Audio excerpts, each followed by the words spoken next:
மக்களே பார்த்தீங்கன்னா, ஸ்கூலுக்கு போகிற டைமை பார்த்து மழை பெய்ய ஆரம்பிச்சிருச்சு. சரி வேறு ரெயின் கோட் போட்டிருந்தோம். மழையில் வந்து நனையறதுக்கான வாய்ப்புகள் அதிகமாகிடுச்சு. சரி எதுக்கு ரொம்ப நனைஞ்சிக்கிட்டு, அதனால் ஒரு இடத்துல ஓரமாக நின்றுட்டோம். நின்னா ஒரே சரியான காற்று, பயங்கரமாக வந்து குளிருது. பாப்பாவுக்கும் வந்து பார்த்தீங்கன்னா, ரொம்ப குளிர் எடுக்க ஆரம்பிச்சிச்சு. சரி அதனால் சரி என்ன பண்ணிட்டேன், ஓரமாக வண்டியை நிறுத்திட்டு ஸ்கூலுக்கு போகிறது வேணாம், இன்றைக்கி லீவ் போட்டுடலாம். ஏன்னா மழை வந்து ரொம்ப அதிகமாக பெய்யுது அப்படின்னு சொல்லிட்டு ஸ்கூலுக்கெலாம் போக வேணாம் சொல்லிட்டு வண்டியை நிறுத்திட்டு ஓரமாக நின்றுடுச்சு. இவங்களுக்கு ஜாலி ஆகிடுச்சு ஸ்கூல் லீவுன்னு சொல்லிட்டு. பாருங்க மழையை ரசிச்சுன்னு ஜாலியாக இருக்கிறாங்க. மழை எப்படி பெய்யுது பாருங்க, சரியான மழைங்க. கொஞ்ச நேரத்துலேயே அப்படியே வெள்ளக்காடாக ஆயிடுச்சு. இது வந்து பெரம்பூர் டாடா மியூசிக் இருக்குது, குளத்தூருக்கு போகும்.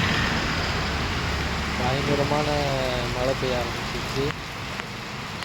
மழை ஒரு பக்கம் இருக்கா, வெயில் இது சரியான காற்று ஒரு பக்கம்.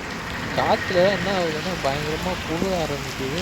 மழையும் வந்து பார்த்திங்கன்னா ஓவராக சும்மா விடக்கூட இல்லை, அப்படியே ஜோராக பெய்ஞ்சிச்சு. அதுக்குள்ளே கிட்டத்தட்ட முட்டிக்கால் அளவுக்கு தண்ணி வந்துடுச்சு.